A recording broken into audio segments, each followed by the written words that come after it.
The text came late at night. "Sweetheart, we need to talk about the trip. We've decided to postpone it until next year." I blinked at the message, my heart sinking. Postponed? We'd been planning this trip for months, our first family vacation in years. I'd rearranged my work schedule, budgeted every penny, and counted down the days like a kid waiting for Christmas. I called my mom immediately. She sighed as she answered. "Alyssa, I know you're disappointed, but things are just tight right now. We can't afford it." I I swallowed hard. I understood money struggles. I really did. I had been working extra shifts at the cafe just to pitch in for this trip, even offering to cover my own airfare. But something about the way she said it, like the decision had already been made, like my feelings didn't matter, felt like a slap in the face. I took a breath. If it's about money, maybe we can find a cheaper hotel or shorten the trip. She hesitated, just for a second, but I heard it. "Alyssa," she said gently, "it's just not the right time.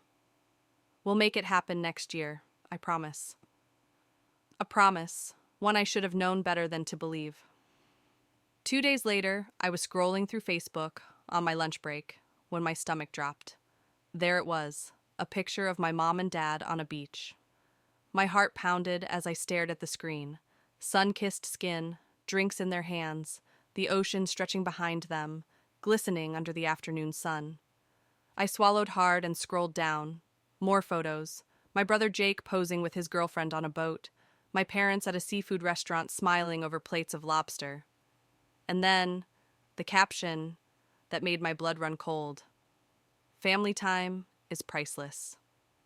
Family time, except I wasn't there.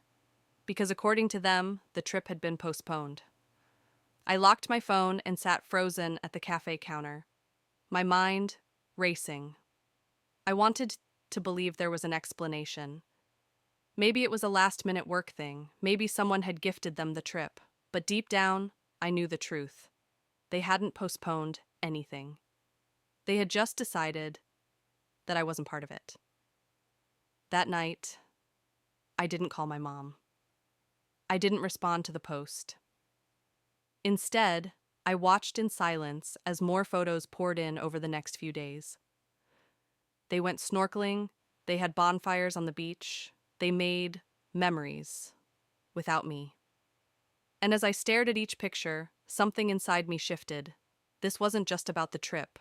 This was about all the times I had been the afterthought, all the birthdays they had forgotten, all the holidays where my gifts were an afterthought, while Jake got exactly what he wanted. All the times I made sacrifices for them, but they never did the same for me. I clenched my jaw and took a deep breath. They thought I would be too hurt to say anything, that I would just let it go. But this time, I was done being the forgotten one. They didn't know I had seen the photos, so when they got home a week later, I was waiting for them, and I had a plan. I heard the taxi pull into the driveway and watched from the kitchen window as my mom, dad, and Jake stepped out, dragging their suitcases behind them. They looked tired but happy, sun-kissed from their postponed trip. I clenched my jaw, forcing myself to stay calm. They didn't know I had seen the photos. Not yet. The front door swung open, and my mom was the first to spot me. "Alyssa," she said, her voice overly bright. "Oh, sweetheart, I missed you. How have you been?" I folded my arms. "Busy," I said flatly. My dad walked in behind her, setting his bags down. "That's good. How's work?" I let out a short, bitter laugh. Work. That was all I had done. Work and scroll through their pictures while pretending I didn't exist to them. Jake yawned, stretching his arms. "Man, I'm exhausted. Traveling takes it out of you." He turned to me with a smirk. "Hope you held down the fort while we were gone." My eyes snapped to him. "While we were gone? Like it was normal? Like nothing was wrong? Like I hadn't spent the last week replaying their betrayal over and over?" I took a deep breath. No more pretending. I turned to my mom, my voice eerily calm. "So, how was the trip?" She blinked, hesitating. Oh, well, you know, we just needed a little getaway. Nothing too special. Liar. I pulled out my phone, unlocked it, and turned the screen toward them. The photo album, the beach selfie, the boat ride, the fancy dinner, and the caption that made my stomach turn all over again. Family time is priceless. I tilted my head. Looks special to me. Silence. Thick, heavy silence. Then my mom let out a nervous laugh. Alyssa, I don't... My voice was sharp, cold. Just don't. My dad cleared his throat. Look, sweetheart, it wasn't... Stop, I said, my voice rising. Just tell me the truth. You never postponed the trip. You just didn't want me there. I saw the guilt flash across my mom's face, but she quickly masked it with a weak excuse. It wasn't like that, honey. We just thought... What? That I wouldn't notice? I snapped. That I wouldn't see the pictures? That I'd be stupid enough to believe your lie? Jake groaned, rolling his eyes. Oh my God, Alyssa. Are you seriously making this a big deal? It was just a trip. Just a trip. The words hit me like a slap. A trip that I planned. A trip that I saved up for. A trip that I was supposed to be a part of. I shook my head. You could have told me the truth, but instead, you lied. You made me feel like I wasn't worth bringing, Jake scoffed. You're being dramatic. I let out a bitter laugh. No, Jake, I'm finally being honest. My mom stepped forward, reaching for my hand. Alyssa, please. I pulled away. Not this time. They needed to hear this. This isn't just about the trip, I said, my voice shaking. It's about every single time I've been treated like I don't matter. Every holiday where Jake got exactly what he wanted, and I got whatever was convenient. Every time I put you guys first, and you didn't even notice. I swallowed, my voice trembling. I thought if I worked hard enough, if I gave enough, I'd finally be enough for you. But I never was I? No one said a word. Finally, my mom sighed. Alyssa, it's not like we love Jake more than you. I let out a small, bitter smile.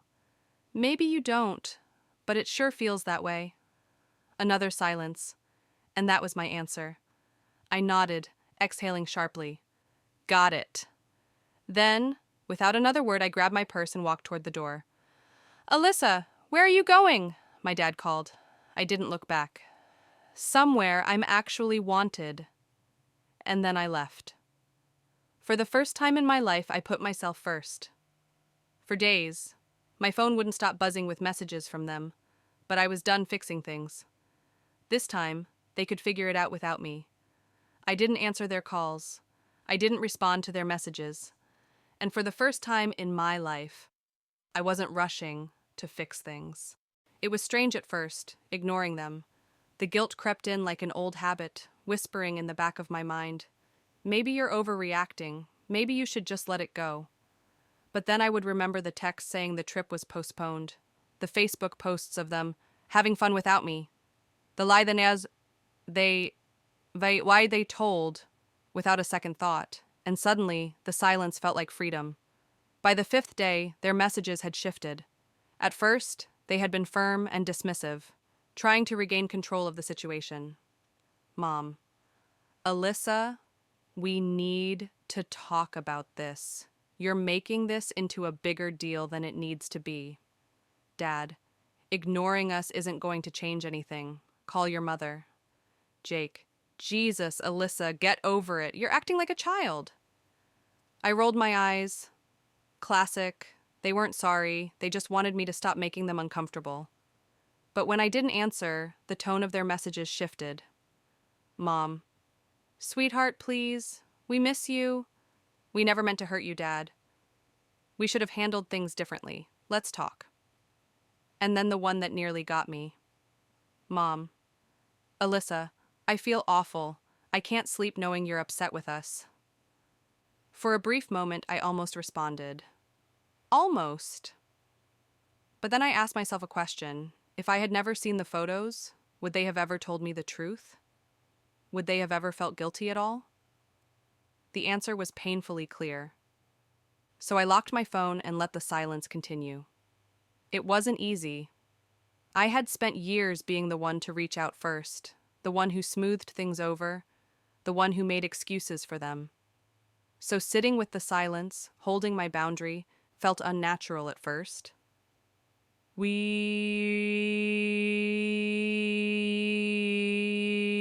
As the days passed, I realized something. They weren't reaching out because they missed me. They were reaching out because they missed the role I played in their lives, the fixer, the peacekeeper, the afterthought who never made waves. And now that I was refusing to be that person, they didn't know what to do. A week after their return, I did something I had never done before. I booked a weekend trip for myself.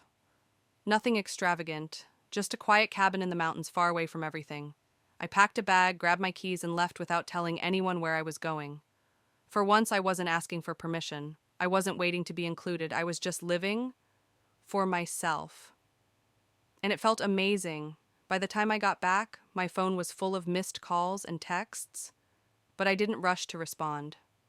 I wasn't ready yet. Because for the first time in my life, I was finally putting myself first. And I wanted to enjoy the feeling a little longer. They weren't used to me ignoring them, so when my silence lasted longer than they expected, they showed up at my door. And I was ready. I knew it was coming.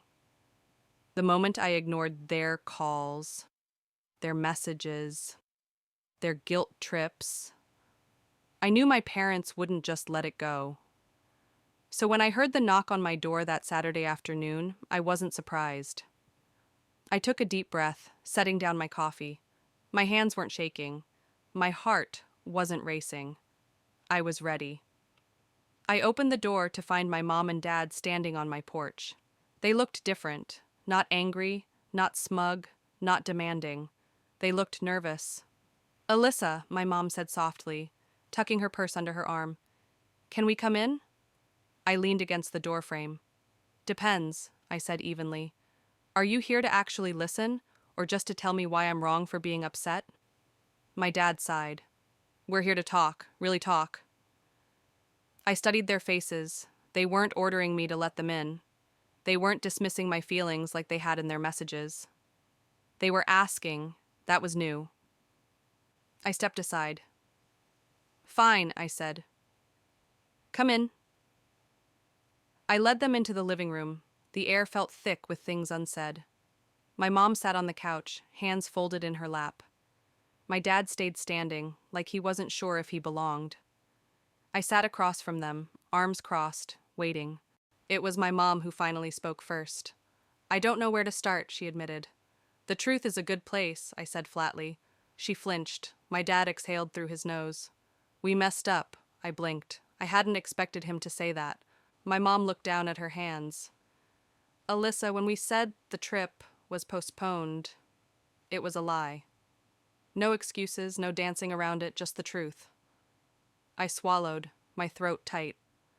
"Why?" She hesitated, then finally said, "We thought it would be easier." Easier. Just like she had texted me. I clenched my jaw. "Easier for who?" Silence. "For you?" I pressed. "For Jake?" "Because it sure as hell wasn't easier for me." My dad ran a hand over his face. "We didn't think it would hurt you this much." I scoffed. "You didn't think at all." My mom's voice cracked. "We thought you'd understand." Understand. The same word they had used in their messages, the word that meant nothing. I leaned forward. "Tell me the truth. If I hadn't seen those pictures, would you have ever told me?" Neither of them spoke. That was my answer. I swallowed the lump in my throat and forced my voice to stay steady. "Do you have any idea what that felt like? To see you all having fun without me? To know that I was never even considered?" My mom's eyes shimmered with guilt. "Alyssa, we love you," I shook my head.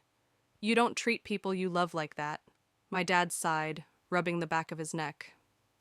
Her sweetheart, we should have been honest. I stared at him, then at my mom. Why are you really here? To apologize or to make yourselves feel better? They hesitated. Then my mom said, both. At least that was honest. We sat in silence for a long time. Finally, my mom said, I don't know how to fix this. I exhaled slowly, feeling the weight of all the years of being second place. And I realized something. I didn't need them to fix it. I just needed them to understand. I don't know either, I admitted. But I do know this. I'm not going to be the one to fix it for you. My dad nodded, slow and understanding. My mom wiped at her eyes. What do we do now? I met her gaze. That's up to you. They thought an apology would be enough, but apologies don't erase years of being treated like an afterthought. This time, they had to prove they were willing to change. Apologies were easy. Change? That was the hard part. After my parents left that day, I didn't feel relieved. I didn't feel like anything had really been fixed. They had admitted their mistake. They had apologized. But I had heard apologies before. It was their actions that had always told a different story. And this time, I wasn't interested in words. I wanted proof. For the first time in my life, I didn't go out of my way to reach out first. I didn't text them good morning. I didn't send updates about my life. I didn't check in to see if they needed anything. For the first time, I made them do the work. And at first, nothing happened. Days passed, then a week, then 2. And I thought, there it is. That's the proof I needed. If I wasn't the one putting in the effort, there was no effort at all. I should have known. I should have expected it. But somehow, it still hurt. It wasn't until the 3rd week that things started to shift. It was a random Tuesday when my mom called. I let it go to voicemail. Then came a text. Mom, hey sweetheart, just thinking about you. Hope you're doing okay? Okay. A part of me wanted to ignore it, to keep the distance. But another part of me, the part that had been waiting for any sign that they actually cared, hesitated. I didn't reply right away. Instead, I waited. The next day, my dad texted too. Dad, miss you, kid. Let's get dinner sometime. I stared at the message, emotions colliding inside me. Not because I was ready to let them back in, but because, for the first time, they were trying. I agreed to dinner. Not because everything was forgiven, not because I was ready to pretend like nothing had happened, but because I needed to see if they were serious.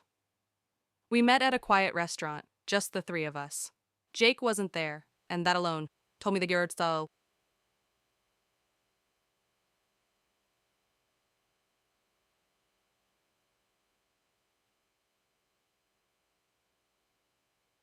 Tension, we sat down, and for the first time in years, my parents asked me about me. Not about Jake, not about work, not about whether I could help them with something, just me. I wasn't sure if it was genuine or if they were just trying to fix what was broken. But for the first time, they were actually listening. And that was new. Halfway through dinner, my mom cleared her throat. We've been thinking a lot about what you said, she said, carefully. About how we've treated you. I took a sip of my water, staying silent. She continued, and we've realized that we've always assumed you didn't need us the way Jake did. That because you were strong and independent, we didn't have to put in as much effort. I met her gaze. And now, she swallowed, we know that was wrong. I glanced at my dad. He nodded. We see it now, Alyssa. We do. For a moment, I didn't know what to say, because those were the words I had been waiting for my whole life. And yet, part of me still didn't believe them. Not yet. By the time dinner ended, something had shifted. Not in a dramatic, everything is fixed way, but in a maybe this time they actually mean it way. They still had a long way to go, but for once they were the ones taking the first steps. And for now, that was enough. But words were still just words. And if they really wanted to fix things, they were going to have to prove it. Dinner had gone better than I expected, but I wasn't naive. I knew that one meal, one conversation, wasn't enough to undo years of being treated like an afterthought. I wasn't looking for a quick fix. I wasn't looking for another empty apology. If my parents truly wanted to change, they had to prove it. The first real test came a week later. It was my birthday, and if history had taught me anything, it was that birthdays in our family had never been fair. Jake's birthdays were always a big deal. Parties, gifts, dinner reservations at whatever fancy restaurant he wanted. Mine? A card? Maybe a phone call, if they remembered. So I told myself I wouldn't expect anything this year. I told myself I wouldn't care. And yet, when I woke up that morning, there was still a small part of me, the part that still wanted to believe they could change, that hoped. And this time, they didn't forget. At exactly 10 a.m., there was a knock on my door. I frowned, setting down my coffee. I wasn't expecting anyone. When I opened the door, I saw my mom and dad standing there, holding a cake. My breath caught. They had never done this before. "Happy birthday, sweetheart," my mom said, offering me a tentative smile. I blinked at them. "You remembered?" My dad let out a small chuckle. "Of course we did." And for once I believed them. They didn't just drop off the cake and leave. They actually spent the day with me. We didn't do anything extravagant. Just a quiet afternoon at my place, talking, catching up, eating cake that was a little too sweet but still perfect because it was mine. There were no rushed goodbyes, no feeling like I was just an obligation. For the first time in a long time, it felt like they wanted to be there. And I didn't realize how much I had needed that until it actually happened. A few weeks later, they proved it again.